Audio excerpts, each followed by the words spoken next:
Welcome to Good Game Edmonton. I'm Corey Stellarcast Seller, and today we're kicking off something new.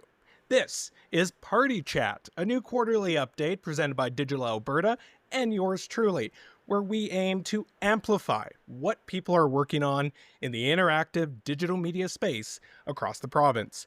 Entering the chat for this update, I have Amber Scott from Only by Midnight, Tuncer Deniz from Shifty Eye Games, and Chris Entwistle from Digital Alberta. Now, to kick things off, Digital Alberta recently laid out 4 pillars shaping the work ahead for the organization. I'll let Chris break it down further a little bit here, as he's on the DA's board of directors in his spare time, and his full-time gig is heading up game product at Artificial Agency. Chris, what can you tell us about these pillars, plus a little about the organization while we're here? Absolutely. Thanks, Corey, and thanks for doing this. Just to let everybody know, this is the first podcast I've ever recorded. So this is going to be an experience for me, but I know it's a great intro. Digital Alberta have been supporting the interactive digital media scene for decades now, and we're really happy to be continuing on that work. I think that the important thing that we've realized as we move into 2025 and beyond is that there's a real opportunity for Alberta to become an incredible powerhouse based around what's happening in the game scene right now. There's a real push towards kind of indies and AA studios, and that's where a lot of the investment is focused. And so we've shaped our pillars around what we think the ecosystem needs right now. And those are 4 very simple things: attention, craft, business, and opportunity. And so each one of these is kind of an important part of building any video game, but we see the video game sector here in Alberta as having some unique advantages and challenges in each one of these areas that we want to try and kind of push our strengths and kind of remove our weaknesses. And so attention is the ability for us to both get attention for our projects, our developers, and also the province. Alberta has some of the best post-secondary in Canada. We have some fantastic technology companies. We have some great games companies, and yet we still are kind of punching below our weight in terms of our ability to kind of get the message out there sometimes. With craft, very simply, is we want to make better game developers. We have, again, some incredible people here, and connecting them with other developers and kind of upskilling ourselves within the province is a major push. Business is an obvious one. Video games is, the joke is, how do you make $1 million in video games? You start with $1 billion. And so what we want to do is we want to try and kind of teach people, the basics of setting up a studio. How do you protect your IP? Your IP is an asset when you go to, take an investment. How have you making sure your business is set up correctly and avoiding some of the pitfalls before you hit them. And then finally, opportunity. Opportunity is the idea that both people want to break into the video game, especially post-secondary. How do you do it? How do you get into, especially right now where things are a little bit up in the air, have been for the last 18 months. But also, there are so many opportunities for video game developers here, especially in the kind of indie and AA scene to take. And we want to try and kind of connect people with those opportunities. For example, I keep talking about the Discord embedded SDK. 226 million Discord users, and there's a game portal window right there in the application, and all you need to do is ship a WebGL game from Unity, which a lot of our developers in this province can do. So trying to let people know where those opportunities are, the next wave of games and what technologies exist, is a part of our remit. So that's kind of in a nutshell. I'm sure we'll go into detail, but that's what Digital Alberta is aiming to do this year. Love it. Thanks for that, Chris. Really appreciate that. And fun factoid for everyone out there. I was actually the social media guy for Digital Alberta for a few years ago and sat on the board briefly. So it feels like I continue to stay plugged in to the different areas of the innovation ecosystem, and nice to be able to do this with all of you today. So thanks so much again for joining me on this. Now, let's kind of go back and look at the start of the year, and feel free to jump in once we kind of get through some of these headlines. We had DICE and GDC this year, and the themes with that seem to be pretty clear around sustainability. Everyone's trying to do more with less. That's when AI tools start to come into the conversation, into the workflows, and they're helping with that. But let's be real. For some, whether it's players, devs, yourselves on this call, not everyone's necessarily sold on the AI generated stuff, at least not yet, maybe. It's a tool. It's not a shortcut. So I just want to open it up right away on your thoughts on using AI while my cat gets fed for lunch. I was wondering what that noise was. Yeah, I knew that was going to happen. I mean, Yeah. I could start off. Yes, please, Tuncer. You know, yeah, AI is a really kind of useful tool if you know how to use it, right? And so, you know, in my daily life of a CEO of a company, you know, I do use it to kind of like ease some tasks that I have to do, right? Be it like an employment letter or an email or a transcript of a meeting. You know, those kind of things are pretty helpful for me. But also, like, as kind of also the project lead on this game, you can get a lot of kind of cool things out of AI that just either ideas or images or things that you can share with a team that'll help you kind of get your vision across. Right. So that's the way that we've been using it. I should say I've been using it. The team itself, you know, there's new tools coming out that can help you with, you know, for example, motion capture. The animation team uses kind of some of the AI tools for motion capture. A lot of kind of the cleaning up of mocap and things like that. Using AI tools for that is super helpful. I know on the programming team, they're doing kind of the same thing, reviewing their code, et cetera, et cetera. You know, the art team has been a little hesitant to kind of look into it, admittedly so, but it's something that I think, you know, as time evolves, it's just going to be a natural process to use those tools to, again, enhance productivity, not necessarily replace people, but if you can use those tools to enhance productivity, it's a good thing, right? Of course, you hear from a lot of people of like, oh, this game was made with AI, and there's like a certain negative tone behind it, which is understandable because no one wants these jobs to be replaced. You know, but that said, it's a tool that we're going to have to use over time, and dare I say it, we have to get used to that kind of, you know, that mentality that game studios, especially the larger ones, are going to have to start using in order to be competitive, right? So I think over time, and I'll shut up after this, over time, it's going to become a norm, right? Like change is difficult, but it's going to happen. Exactly. Amber. I agree with the most part that AI is to some degree inevitable. And I think what's the most important for studios, especially small ones that are very limited maybe in their capabilities or the resources that they have, is to understand that you have to have a strategy. It may be that you are completely 100% on board with AI. It may be that you're completely 100% against it, or you may be undecided or like it in some situations and not in others. But pretending that it's not going to affect the industry or hoping if you ignore it long enough, it will just go away, it isn't going to be viable long term. So sitting down and thinking critically about what you want your studio values to be, how you want AI to fit into those, if at all, and coming up with a plan to reach your business goals, however it's like with any other resource. That's going to be very important to running your business successfully. And when you do have multiple people on your team who may have conflicting ideas about how to use AI or where to draw the line with using AI, is it okay in conceptualization maybe, but not, you know, production, or is it okay for writing but not for art? You know, where you kind of pick out those differences, that's really important for leadership to have a very clear idea of how they want to handle that with their team and how to move forward, I suppose, toward the business goals. Chris, anything Well, as to the add? person who works at an AI company is my day job, I have strong opinions about AI. But I course. agree with everything that's been said, especially Amber, when you talk about needing a strategy. I think, you know, being upfront about where you want to and where you don't want to use AI is really important. I think that what we've seen in the game space is that there is a backlash towards anything that looks AI generated. We've seen, you know, with the Steam page, kind of like images getting pulled and then changed back to something that's more traditional or done by a concept artist. I think there's definitely some amount of kind of like nervousness, especially from video game players, because they want to be seen supporting the indie scene and the developers that they work that they know. I think on the other side, I remember the moment that AI changed for me in my head from being this kind of black box to this being super useful thing. And so, you know, the little co-pilot like icon in the bottom right of Windows 11. I had to do something really mundane. I think I had to move like 800 files from one place to another, put them in the right folder, and rename them at the same time. I started doing it by hand, and I was thinking, hang on, this is absolutely a thing that a machine can do. And so I just asked Copilot, hey, can you write me a Python script that just looks at these images, connects to ChatGPT, figures out what it is, and then kind of puts it in the right folder? And it was like, yeah, sure. And 30 lines of Python came out. I ran it and it did it.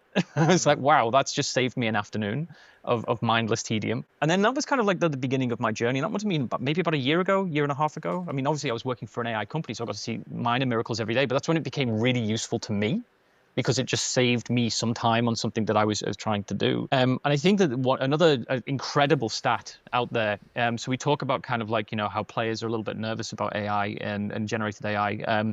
But when you look at chatgpt.com, the website, about 6 months ago, it was the 11th most visited website in the world. And right now it's the 5th. So in 6 months, it's gone up 6 places. And if you look at the top 10 websites by market share, every single one in the top 9, or the other 9, have all gone down by, a percentage point or 2, and ChatGPT has gone up by 13.7. And so when you start looking at kind of what the silent majority is doing, the silent majority, to your point, Tuncer, it's just automating a lot of this kind of dull, mindless stuff out of your life, and handling the stuff that, essentially kind of like almost like a personal assistant that's plugged into your computer can do. And that is, and people see that as being very useful. So I think that especially in Alberta, where we have some of the best researchers in the world, some of the best talent, with the Amy Institute downtown, whose remit is to help businesses put AI and power their systems. All the pieces are here, right here in the province, to be able to use AI for good. We've just got to try and find the right balance. Yeah, no. 100%. And, kind of taking a step back for a sec, looking at GDC and DICE, kind of open it back up to everyone here in terms of who attended from this group, and, was any other takeaways to provide that, from that Alberta lens? I went to GDC and it was a great experience. I always love GDC. I get so creatively inspired when I'm at it. I always come back and I'm like, bosses, we got to make like 17 games right now. And they're like, all right, Amber, Yeah. slow your roll. And two of the things that stood out to me quite a lot was I did go to a couple of seminars on AI and gaming. And the main takeaway from one was about creating pipelines, and one was about using AI to innovate on genre, which was really interesting. And the takeaway I got was the idea that AI alone is not an innovative enough tech to make a game interesting. Your game has to have a foundation of interest that will appeal to a gamer that the AI can support. And I thought that was really interesting. There was a couple of publishers who basically said, we get regular pitches of this is a game, but it's got AI, and all the NPCs can like talk endlessly, but they don't really have much to say. And after the novelty wears off, there isn't much substance under there. So think about what it is you're trying to accomplish with your game, and where the fun point is that your players are going to react to, and how does AI support you developing that game. And then the second point was this idea of disruption, the idea that we've come off sort of a boom during COVID when people were stuck at home and were buying games all over the place. And there was a lot of innovation and a lot of people being able to be sort of productive in the industry, and then into this sort of a slope afterwards where people are out and about again. They're not spending as much. There's economic concerns that we can't necessarily keep relying on the same sorts of marketing initiatives to reach players. We can't rely on, 10-year-old market research of what gamers really want to play. And we can't expect that the frameworks of how games reach players, for example, major platforms like Steam, are going to be global and reactive enough to get our games to the people who want to buy them. And those were the two sort of things that I had buzzing in my head as I left San Francisco that have stuck with me. Nice. Anyone else? So I didn't go to GDC, but I spoke to a lot of people who did. Right. I was lucky enough to kind of be in that loop. And it absolutely, what you said at the top of the podcast resonates really true, which is this idea that we have to do more with less.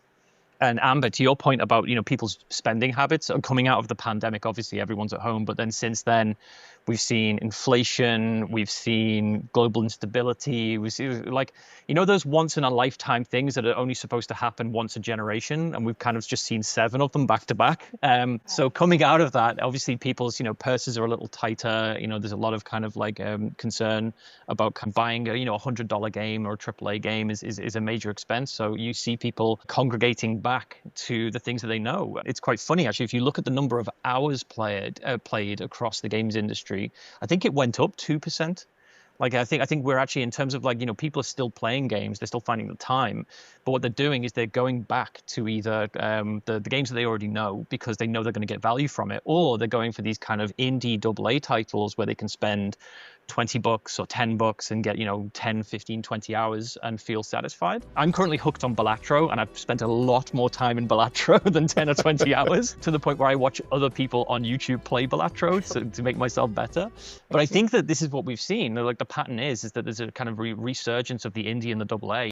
Especially, it's never been a better time to be a game developer in terms of technology and Unreal and a Unity. Like, you can build stuff out of the box so fast. But it's never been a worse time to release a game, because unless you've got like an IP or a novel distribution or some kind of technological advantage, you're not going to get attention. So the major thing that I'm hopeful for is that Alberta, generally speaking, I think we have, at the last count, I could be wrong on the numbers here, but they're kind of indicative. Then we have about 80 game studios, and of those, it's about 800 people. Obviously, with EA BioWare being a large chunk of that at downtown Edmonton, and then kind of Beamdog, Shifty Eye, only by midnight you've got like a decent sized team, and then there's a bunch of like micro teams, like 1, 2, 3, 5 people. That's the right kind of mix of developers to build in this market. So if we can somehow supercharge them, we've got the right people. It's certainly the right market for it. We've just got to try and figure out how to get our name out there. And so that's what I took away from GDC, is that while there's a global pullback a little bit on kind of the larger scale budgets, there's also an opportunity, and an opportunity that developers here in Alberta could probably do well from. Good. I also didn't go to GDC, mainly because we are just laser focused on finishing our game. Right. So Fair. we didn't go to GDC. We're not going to Gamescom. We're kind of pushing to hopefully announce our game by the end of the year, and then we'll see what shows we go to next year. Exciting. Yeah. Wow. Well, next up, going to go through a quick news flash of headlines from the past 6 months, and definitely want to get some of the thoughts from this group from some of those. And I think definitely one headline is of interest that I might get your reaction and thoughts, Tuncer. So we'll dive right in. First off, obviously, with Shifty Eye Games, raised $580,000, brought on heavyweight advisors, and teased a stealth adventure game tied to a global movie franchise. Looking at you, Tuncer, curious about that one. Next up, we got Calder Interactive announced the Rabbit Hall tower defense meets cozy farming sim, slated for PC and Switch in 2026, after winning a pitch contest back in 2024. Global Game Jam was buzzing in Edmonton, Calgary, and Lethbridge. Props to Edmonton Unlimited, the Walkthrough Collaborative Center, and the Lethbridge Game Dev Guild for showing up as hosts. And we saw a masterclass helping studios level up their pitch game. Great example of elevating your skills. And the Canadian Interactive Alliance report dropped and showed Alberta at just 2% of Canada's IDM workforce. Rookie numbers, to say the least, but plenty more to go. Plenty of work to do. And sadly, we also saw layoffs at BioWare and New World Interactive. A reminder that the local scene is growing, but still fragile. Now, I'll open it up to all of you to add thoughts. I think, Tuncer, I'll start with you. What does this mean for Shifty Eye Games as far as where you're at in that journey? You're building a game, you're working on it, heads down, working on that right now. But talk about that significance of that money raised and bringing on those advisors to help guide the studio going forward here. Yeah, for sure. So we were awarded last year from the Canadian Heritage Foundation. It was actually $788,000 Canadian dollars, just 580 US. And so that was an export grant that we got. We've also participated in Shred. We've also had help from Alberta Innovates as well, which is really cool. It's something that just got approved, which we'll be announcing soon as well. So yes, I mean, we've definitely taken advantage of a lot of the grants and kind of things that we have available for us as Canadians, which is really cool. It kind of shows the level of support that we have in the gaming industry as far as building studios and doing making games and whatnot. So that's definitely one part of it. And there's also the raising money side of it, which is something that we're kind of doing right now as we're kind of getting closer to shipping the game. But overall, I just want to say that it's been incredibly helpful. It's also been incredibly enlightening that the amount of kind of resources that are available for indie type studios such as ours to kind of take advantage of those grants or tax breaks, et cetera, et cetera. So if any indie studios, there's another one that we didn't take advantage of, the media one, CMF, right? Right. CMF Canada is Media another Fund. one. Yeah. That we didn't end up using, but I know a lot of studios also use. Yes. So yeah, I mean, I think my message for indie studios, definitely explore all those avenues that are kind of available for you, because it definitely can help you kind of get off the ground. For sure. Absolutely. Yeah, I guess, funding, raising capital, Yeah. grants. I feel like that's a whole other discussion is. for sure. It Chris, is. we can chat about that. But Yeah. Tuncer, But the advisory role, I think that's Yeah. another thing. So I Right. started out my career in Chicago at Bungie Software, and I started out on the kind of marketing side of things and eventually drifted over to production, and then eventually became a project lead on a few titles. And so that was kind of my journey through there. And so my boss at the time was Alexander Seropian, who was one of the founders at Bungie Software. So he's on our advisory board. And another gentleman, Vikas Gupta, he ran a company out of Toronto named Trans Gaming that eventually sold to NVIDIA, some NVIDIA, small company. So anyway, so I brought him on board as well. Just two really brilliant guys that I can lean on and get some advice on and whatnot. And then the last person is Justin Ratuzniak. He's here in Calgary, and he's the one who's actually helped us with a lot of the grant money and loans and things like that. So he runs a company out of Calgary called Asgard Consulting, and just been so all these guys have been tremendous assets for us as far as having an advisory board. Very, very helpful, by the way.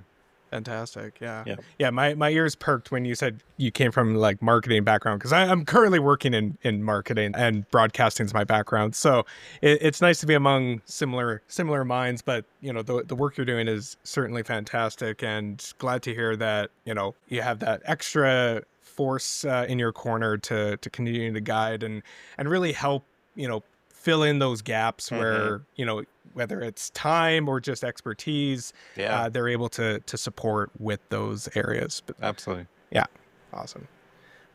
Chris, anything to dive in on Huge some of these amounts headlines? of things to dive into here. Yeah. Yeah, absolutely. So it's funny. I got to see the Global Game Jam for about 17 minutes because I was dropping something off at Edmonton Unlimited as it was happening, and unfortunately I couldn't stay. But I think I was there on day one, and people had like running prototypes of I think if I remember correctly, the theme was bubbles or something like that. And people have these running prototypes of like there was one where you were a character and you let go of gas, which created bubbles and then moved you around a scene and stuff like that. But I was always kind of like amazed at how quickly people can get things working now. And the point of a game jam isn't really to actually build a shippable game. The point of a game jam is to kind of like network and kind of prove yourself under pressure, but also it's about constraints. Can you build something really focused, really fast to achieve a very specific goal? And seeing the quality of the products that came out of that, there's a really good Instagram post out of Edmonton Unlimited that kind of just showed kind of sort of the end, and they've got them up on the big screen, and you wouldn't have thought these games took 2 days to make. Okay, some of them obviously you would, but some of them you look at them and thinking, wow, that's 2 days, that's pretty genius. And And so it just goes to show just the level of talent. And I have to call out like the post-secondary here in Alberta as being like really, really punching above its weight. Like Lethbridge Polytechnic and some of the VR and XR stuff that they've done. Some of the things I've heard, like they've actually built simulations that have been used by the government. You know, we've got the U of A and Nate. Nate has an incredible media presence right now, and they're pushing really hard. They're going to be at GameCon Canada, I think, doing a panel today. Obviously, this is going to be recorded and pushed out there, so that's not going to be useful for anyone. But but it just kind of like there's a level of commitment between like the post-secondary organizations and kind of the associations as well that we need to firm up and continue to push on. And like when I think about what Caldera have done. Like Caldera, there's so it's funny. I actually when I went to AGS last year, I got a lift off Kyle from ITZY, and Isael was there as well. And we went down together, and hearing the story about how that came together, and it's very much that bootstrap story of we're just going to keep going until we make it, and they did. And so that's like a market ready game a game coming to market, not just because we wanted to make a game, but because they really thought about like what does the market need, what could we build, how are we going to get the funding, and pulled it all together. And that's a huge success story. So seeing so much activity, even in the midst of one of the harder times in the video games industry that I've seen, is really heartening. Yeah. Amber, I haven't forgotten about you. Don't worry. When it comes to Only by Midnight, of course, but we got a headline of what's coming up currently in the right now for that. But leading up in the last few months at the start of 2025. We've run off a few headlines already. Just get your thoughts on any of those, or in conjunction with your times thus far with Only by Midnight. Yeah, it's, it shows that there are still high moments and still low moments. We are still seeing those big layoffs. We are still seeing people struggling a little bit to get ahead in the industry. It's always been tough. It feels extra tough sometimes lately, but we're also seeing these great successes. I mean, big congratulations, Tuncer. That's a huge amount of funding to secure. 100% agree. The Caldera guys are amazing. I actually did consult with them on their CMF application. So I feel like, I got a little tiny stake in their success. Yeah. And it's funny because they made a blog post and talked about the process of going through CMF, and they gave me like a little shout out. And I had someone contact me this last intake saying, hey, I saw Caldera mentioned you, and I'm also submitting to CMF. And it's one of my favorite things to do is just sit down for an hour with people kind of gratis and give them my perspective on the creative writing side of CMF applications as a way to kind of keep reaching out in the industry and keep supporting like these local Alberta studios. I don't do the financial side because numbers scare me, but as the writer, I also kind of get swept up into the marketing side of things. And yeah, there's still opportunities out there. So for sure. No, 100%. And that future episode here around funding and grant applications, Amber, I think I'm going to invite you back because I think there's lots to unpack, and love to get your firsthand I have so much experience. Yeah, let's do it because I want to be conscious of time for this episode for sure, and this update in particular, but nevertheless definitely want to have you back, and let's dive a little deeper on that and to get your firsthand experience. And we can talk about Caldera as well as any other interactions you've had with other studios. So I think definitely want to have you back on and have our good friends at Digital Alberta maybe help facilitate some joint conversation as well of what they're also hearing in the industry when it comes to funding and investment. But I think that wraps up that segment. We're moving on to what's happening right now in present day, real life, online.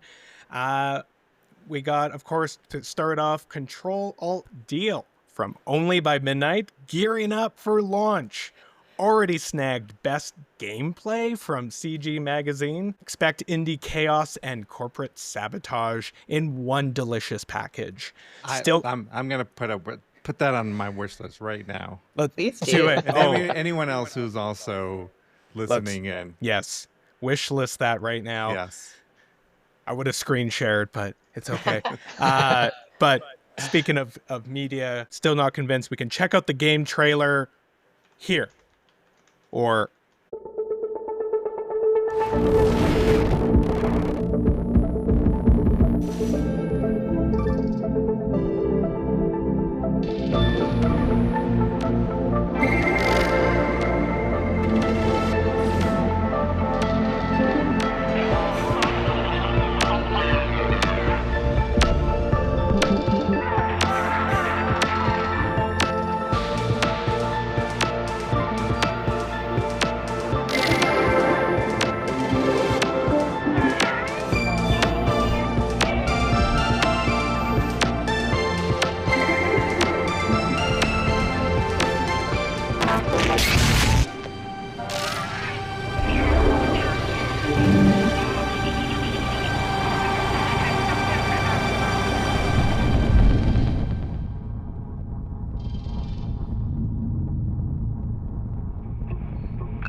Beamdog unveils Myth Force 1.2, a free new update packed with class switching, elemental combos, and smoother gameplay. That all drops June 26th. And lovely quote from Beamdog CEO Trent Oster said it best. A true labor of love turned up to 11. Bold, magical, and wildly fun. Thanks for that quote, Chris. Really appreciate that. I have to say, the on the Myth Force side, like I grew up with those cartoons. Yeah. And the minute I saw that, I'm like, this is a game for me. This is a game for me. Like I've watched those for years, and that art style. I'm so surprised that other developers haven't tapped into that at this point. So hearing that there's a big update coming is really good. Definitely good. June is also, of course, the 15th anniversary of Beamdog launching their distribution service. Moving over to Nightingale from Inflection Games. They just upgraded and coming out with some fresh more updates soon, starting with an upgrade to Unreal Engine 5.4 and is expected to bring additional updates and enhancements like rooftops, house-to-house action, and sewers to explore. Definitely lots more fun to come. And of course, Shifty Eye Games continues to cook up behind the scenes. They're beta testing right now, if I'm not believed, Tuncer, if that's correct.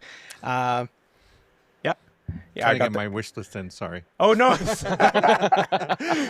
So I'm on my mobile getting. I'm on you are control. You are alt. committed. Yeah, I am committed. I'm that gonna is do commitment. this. I love Yeah, this. for sure.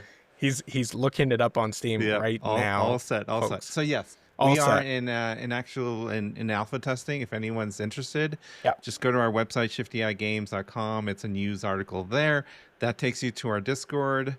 And then from there, you can apply, which is really cool. And by the way, all of our testing is on Discord, everything. We use this tool called Beta Hub that was recently released. It's super cool because you can integrate it within your game. So you can do screenshots, recording, bug reports, everything through the game, but also through the Discord. It all connects together, which is really awesome. Yeah. And then so we have discussions on there. People play the game.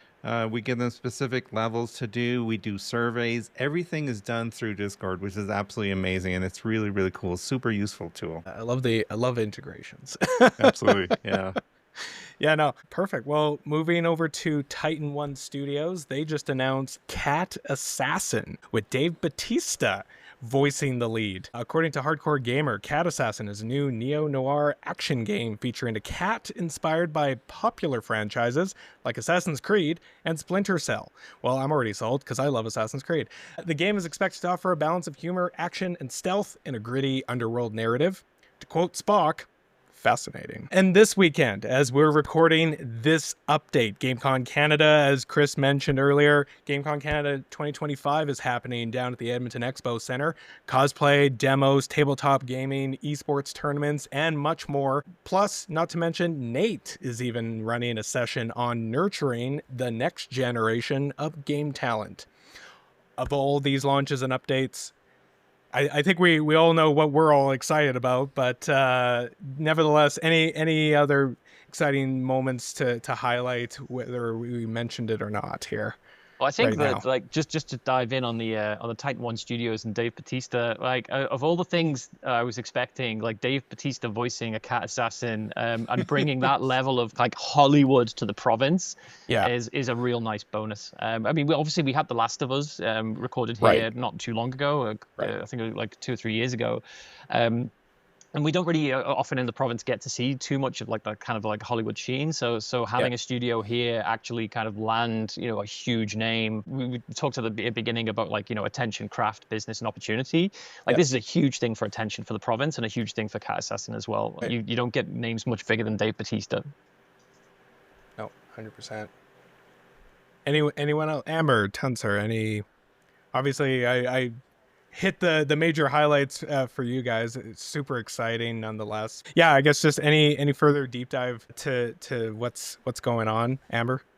with the game? Yeah, we're just really excited. We're all head down right now at only by midnight getting Of the course. last bits of Control Alt Deal ready for launch this summer and hoping to announce the exact date soon.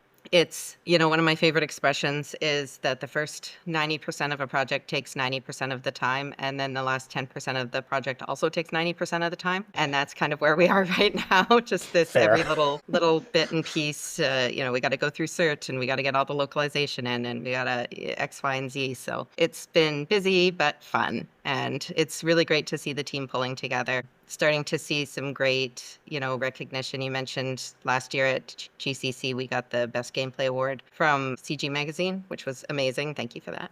And then last year we were at PAX West in Seattle, and we were selected to be part of the PAX Rising Showcase, as well as a PAX Together selection for our inclusivity. So that was extremely honoring. And we were also at PAX East just last month. And having people just come up to the booth and play the game, like I'm sure right now our team's at GCC watching people come up and try the demo. And the excitement as people are like, what is this game? It's a game where you are a sentient piece of spyware trying to make deals with sad humans to escape from a dystopian megacorp. Like it's not a very intuitive sort of game loop. And watching people really get it, especially people that we didn't necessarily think were our target audience. We're picturing that 12 and up was sort of our target, and seeing even like younger kids really getting into it was really fun. Seeing couples, like people playing in groups, even though it's a single player game, was really exciting. And a big milestone for us this last Thursday, like 2 days ago, was we finalized our credits, and we got to see like a little credit roll at the end of the game. And it was a bit verklempt, just seeing all the people who have worked on and tested and assisted and supported was pretty humbling. So yeah, exciting summer coming up for us, and we can't wait to see Control Alt Deal out there. We're in Next Fest right now, so with our demo and everything. And Awesome. yeah, I'm going to be just getting by on coffee, I think, for the next 6 weeks or so. Fair. For I me, think I'd be having an IV with an energy drink of something. So It is one of the prettiest games. I mean, I've played it as well at AGS, you. and the fact that you can solve things in multiple ways really kind of makes you think. But it is so pretty, like the color palette and the way the cutouts work, and like even when you're hovering your mouse over the cards, it's like there's so much craft in that game. Thank you. love it. And Tuncer, Project G, if I'm saying that right. Yeah. It's major movie franchise. I'll only ask once. Any more you can tell us? Just some. Not at the moment. Okay. Just Figured I'd ask. Yeah, I mean, we've been working on this title basically since COVID hit, like 2020. Wow. We started out with, myself and a programmer, and an artist, and worked through the prototype, and then started adding people. And the focus of the game actually went from mobile to consoles and PC. So the scope of the game became much larger. There were some delays with the movies, I think that's okay to say. So that kind of gave us a little bit more time to kind of really flesh out this game and kind of have a grander scale for it, right? Right. And so, yeah, I mean, we're now up to, I believe, 23 full-time employees, but we have over 40 with contractors and somewhere around like over 50 with everything else, like outside resourcing and stuff like that. So yeah, we've completed the majority of the mechanics, we've completed the majority of the levels, and now we're giving it out to testers to kind of get feedback on it, and then we're just starting all the polish stuff, right? Polish. It's going to be a long process because it is a big game. There's 22 levels in there. There's cutscenes and music, and the gameplay. Just one of the cool things that we found when we gave it to our testers, we had them sign an NDA, but when we gave it to testers, they played what the game is normally like, and then we gave them levels where it's completely different. And that really surprised people. And the thing that we got out of it is that they loved the scope of the game, right? It wasn't just your traditional, like, okay, I'm going to play as this character throughout the whole thing. We vary it up quite a bit. And I just want to say something about being indie.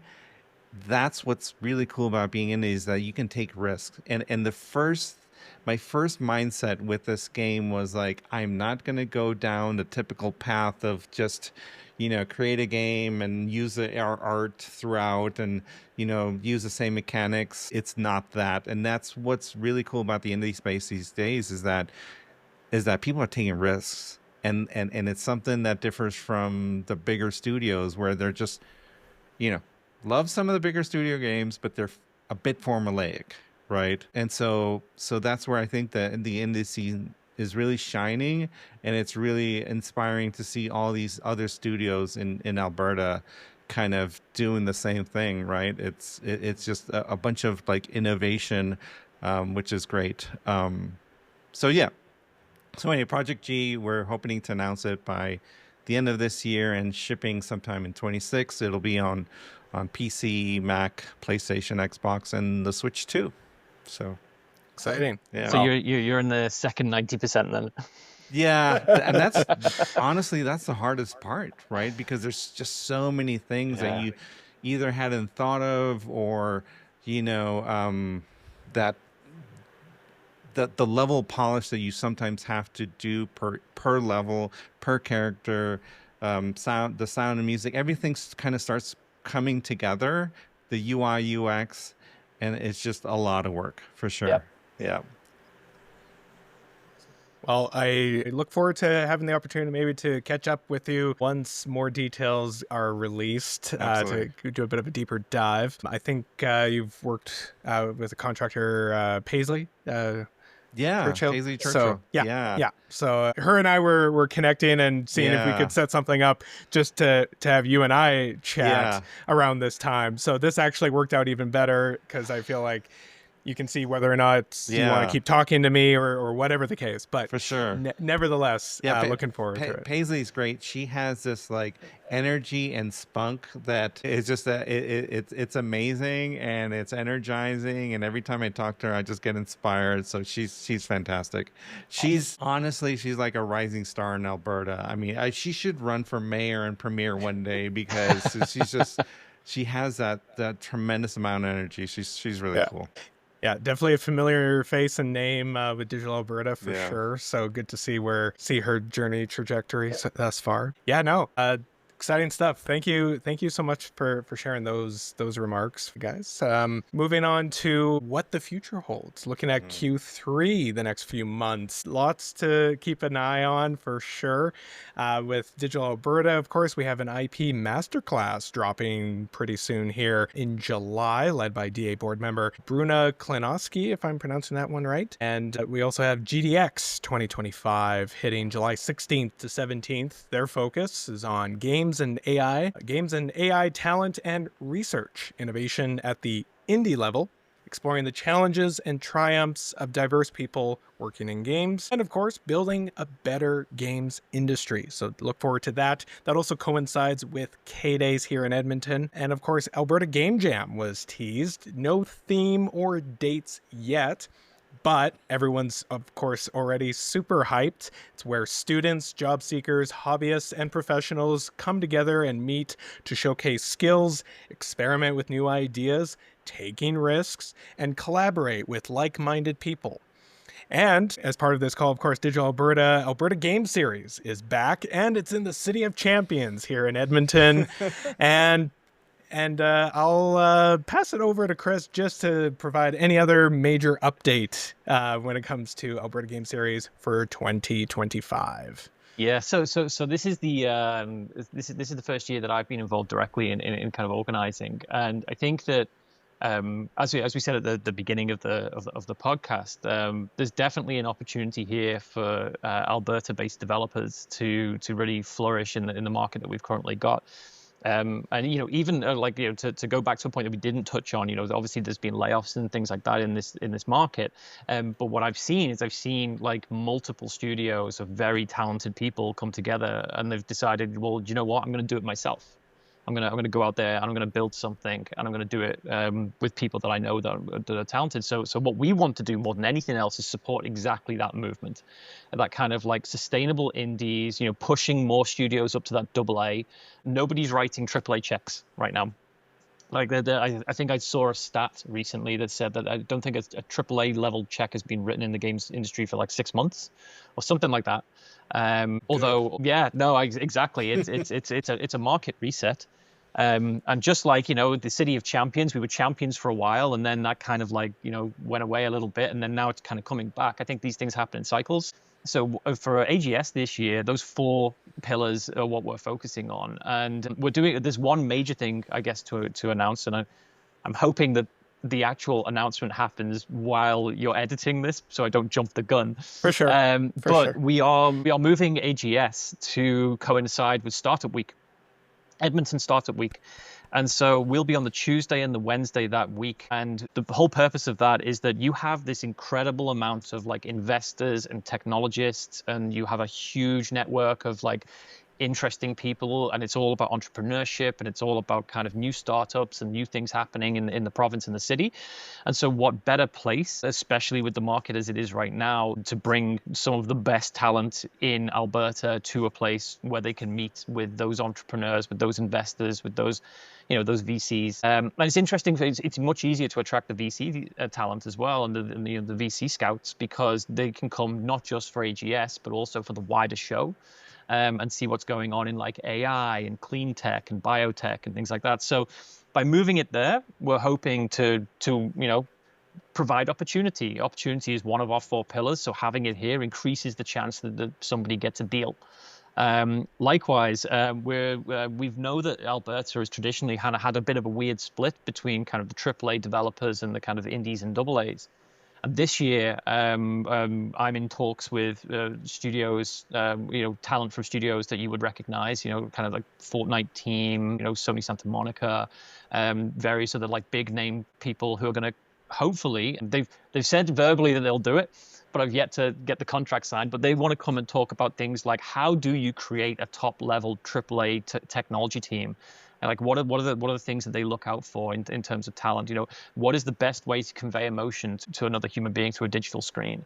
Like, there's some really big expertise out there that we can bring together and then connect like the next generation of game studio with some of the old guard that really know what they're talking about. And so that's a really good one on our craft our craft push.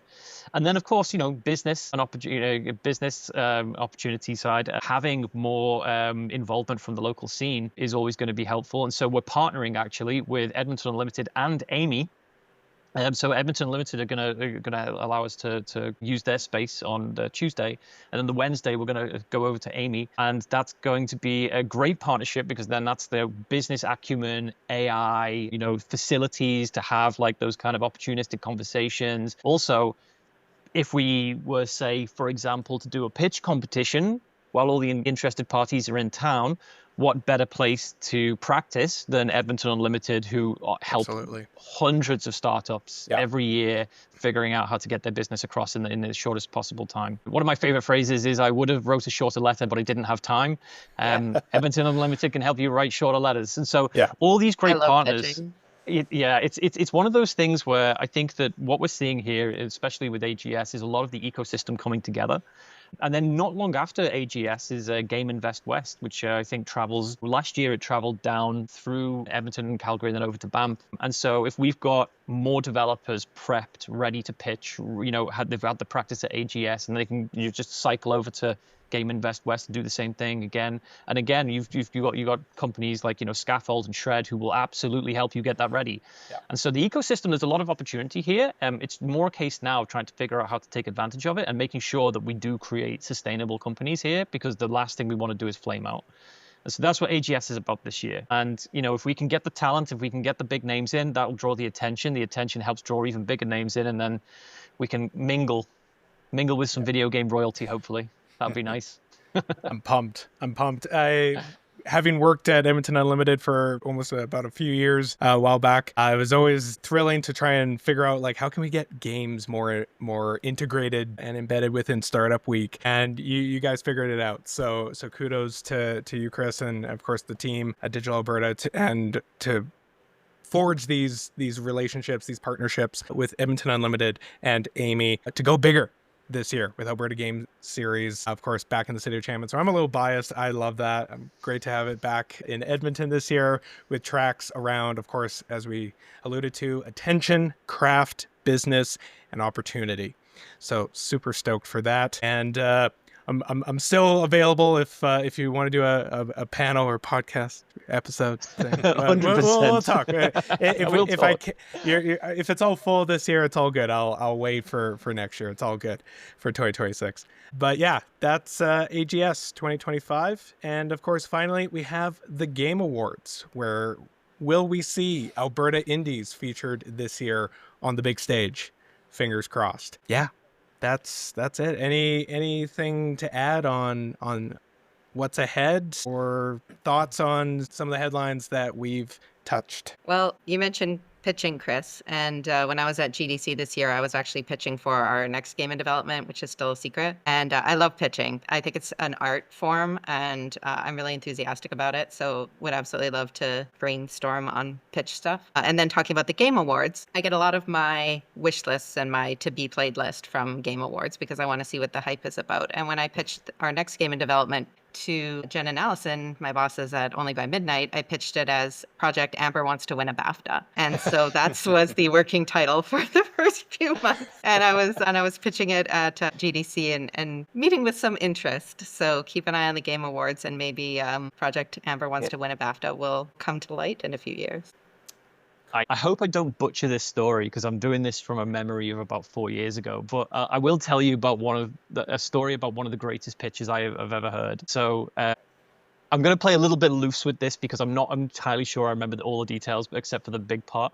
For And sure. so there was a team that were pitching a game that was essentially a game about robbing banks, right? Think of like your Payday, and they were kind of coming in and they were doing the usual thing of like 10 slides, and we're going to try and get it across. And for whatever reason, it just wasn't really landing. And so the person pitching, and I can't remember exactly who it was, but hearing the story third hand, I can quite imagine that this would be quite dramatic. They decided, we've got to be memorable. So what they did is they went and got a duffel bag and got a bunch of Hollywood money, like the $100 bills, and wrapped up. And then they filled the duffel bag with Hollywood money. And when they went to the pitch, they walked through the door and they said, okay, what's the game about? And they got the duffel bag out and just emptied the money onto the table and said, that's what the game is about.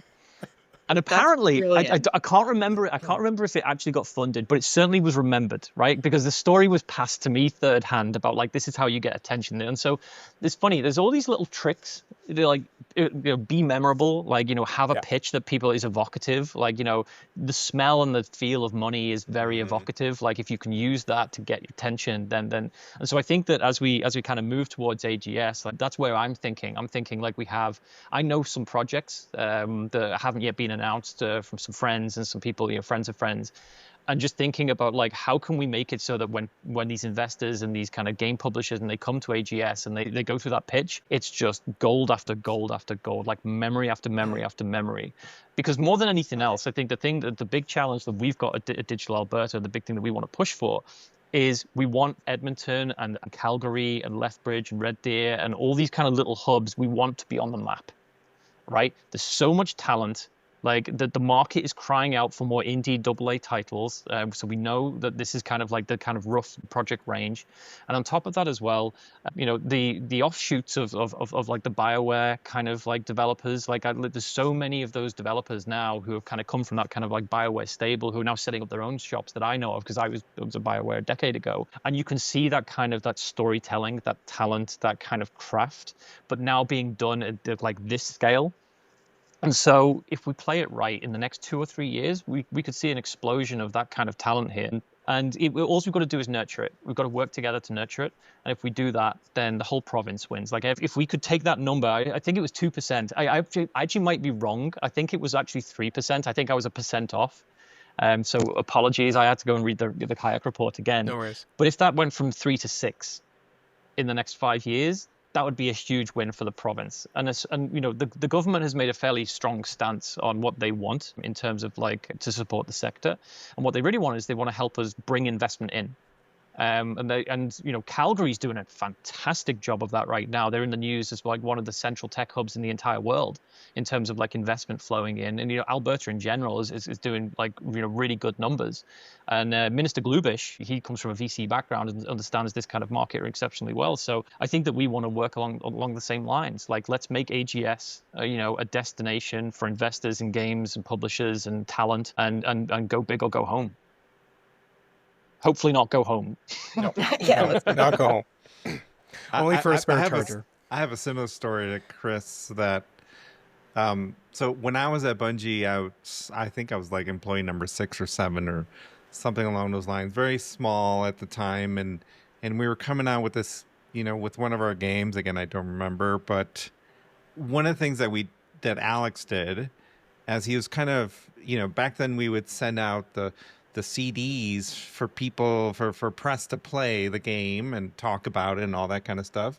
So he's like, we're not just going to send out the CD, we're going to do some creative. And so he went out and went to this army supply store and bought ammo boxes from like either the Vietnam era or something along those lines. And we end up putting all the press material in there. So the CD, and T-shirts and, other kind of stuff like that. And guess what? When, PC Gamer and all these other magazines back in the day got these ammo boxes, they're like, what's in here? Some of them actually called us and went, did you guys send us something dangerous? Like, no, it's fine. Just open it, right? So they opened it, and they even mentioned it when they were doing their sneak previews and reviews and stuff like that. So it just brings me back to that kind of like innovative, aggressive, taking risk kind of approach to gaming, which is something that again, when I see all these studios doing it and they're doing it in Alberta, and it's really inspiring. It's really cool to see. So just wanted to put in that little tidbit in there. Yeah. That's how I want to receive all my packages now. Right? In an ammo box. Yeah. Just have a closet full of ammo boxes to hand out that. Well, I guess that's all I have. If anyone else has anything else they want to toss in, whether it was a story, love those firsthand stories and memorable moments. But if there's any, if that's all we have, then I think that will be a wrap for this first ever. Oh, Chris, I have one thing. I have one thing. More. Okay. I always like a call to action coming out of a podcast. Feels like Apple keynote. And so I guess as we're planning AGS, yes, we've had an idea for a talk, but we want to figure out whether or not we should do it. Right? Okay, yeah. So the talk is called "This Is How We Shipped It," and essentially we're gonna get on stage. We're gonna put on some smooth jazz, some calming music in the background. So if you think elevator music, everyone gets zen, and then we want to bring game developers to the front, and they can talk about the thing that they did to ship the game. And then the audience gets to vote. Does that developer go to developer jail, or do they get a pass because it was okay? And so, like, there's a bunch of examples, like certainly from my career, of like horrible last-minute things that we did just to get the game on the disc. And the point of this is to kind of talk a little bit about, like, sometimes you have to go a little bit off piece to get things done, and that's okay, right? Because these massive titles, turns out some of the things in the background are basically like a Western where it's all facades and kind of like spit the sawdust type thing. And so what I want to know from the audience is, like, A, would that be an interesting and compelling thing to listen to, just basically 45 minutes of developers confessing their sins? And B, are there any game developers out there with excellent stories that we could use at AGS to kind of let people know, hey, it's okay, sometimes you just got to get it out? So that I'm no developer, but that sounds cool. Yeah. Awesome. I mean, hopefully. they say that perfect is the enemy of the good, or something like that. So sometimes you do just have to get out the door. Not us, of course, we're perfect, but other studios I've heard. Yeah. Brilliant. I mean, I guess I'll say something as well. Like, one of the really exciting things that's happening within Alberta is the education that's happening. I think I mentioned this before, but the vast majority of our new hires are actually coming from colleges right in Alberta, right? Our last 2 hires were from Bow Valley College here in Calgary, right? And that just keeps happening over and over and over, which is kind of really cool. And the other thing I'll say is that these people are hungry. They're really hungry. They want to be in the gaming industry. They want to succeed. They want to be part of something special. So for all of you, for all the everyone out there who wants to get into the gaming business, be hungry. 100%. I'll just leave it at that. 100%. Great. Perfect. Yeah. Well, I'd say that's a wrap for the first ever party chat. From AI-powered pipelines to indie hits in the making, Alberta's scene is real, it's growing, and it's ready for more. Taking risks, be hungry, major takeaways, I'd say, for that. Quotable, clippable moments right there. Huge thanks to our collaborators at Digital Alberta, and of course to our guests, Amber, Tuncer, for pulling back the curtain on what's being built here in the space and your firsthand stories, memorable moments, and obviously just the start of more conversations and deeper dives. So thank you so much for joining us today. Really means a lot for this first new update that we're trying out with Chris and I between Good Game Edmonton and Digital Alberta. I'm really pumped, trying to kind of winging it. But again, we're getting it out the door. It's not perfect. It's going to be fun, but that's all part of the experience. So yeah, huge thanks to all 3 of you. Thank you so much. This really means a lot for sure. Brilliant. I think, Amber, you said it perfectly. Perfect is the enemy of done. Got to keep on trucking. Chris just wants this out the door like tomorrow, but I'm going to hold off because I know the AGS announcement hasn't happened yet. But yeah, for everyone out there, if you're tuning in from a dorm, dev studio, or co-working space, know that you're not just watching the scene evolve, you're part of it. Subscribe to Good Game Edmonton wherever you listen to podcasts, share this segment, and check out more of the show at goodgameyeg.ca. And thank you to all 3 of you. This is Party Chat. Cellarcast out.